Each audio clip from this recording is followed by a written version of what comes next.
The greatest fruit of a thoroughly discipled believer is a balanced Christian life that reflects the following. 1, the fruit of the Spirit, especially love. The first fruit of a true disciple of Jesus is a manifestation of the fruits of the Spirit. Galatians 5:22.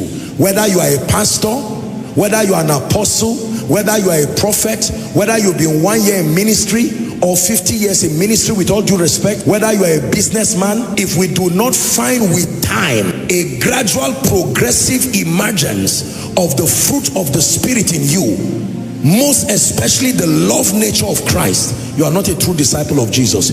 You don't have to be fake, but you are not a true imitator of Christ. The fruit of the Spirit. More than good preaching, the fruit of the Spirit. More than excellent communication, the fruit of the Spirit.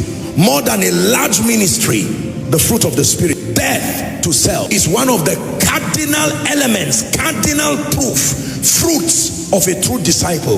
One who has been walked on by the Spirit, one who has been walked on by the Word, one who has been transformed, one who has transited from an infant to a witness. Death to self. An unhealthy or a detachment from an excessive love for pleasure. What does it mean to die to self? To embrace a life of modesty, even in the presence of abundance and plenty. But I can tell you by experience that the best way to live the effective Christian life is to be modest, enjoy whatever blessing God gives you, but put a cap on it. There is a level of excessivism as far as material things are concerned, that if you are not careful, it will not give you the liberty, it will corrupt the purity of your followership. You don't have to live in poverty and live a miserable life to prove that you love Jesus. I'm not for that. But there is a level of decent living. Generally speaking, I advise people who are under my care, minimize an excessive lifestyle, over showing off. There are necessary needs and there are things you should enjoy your life.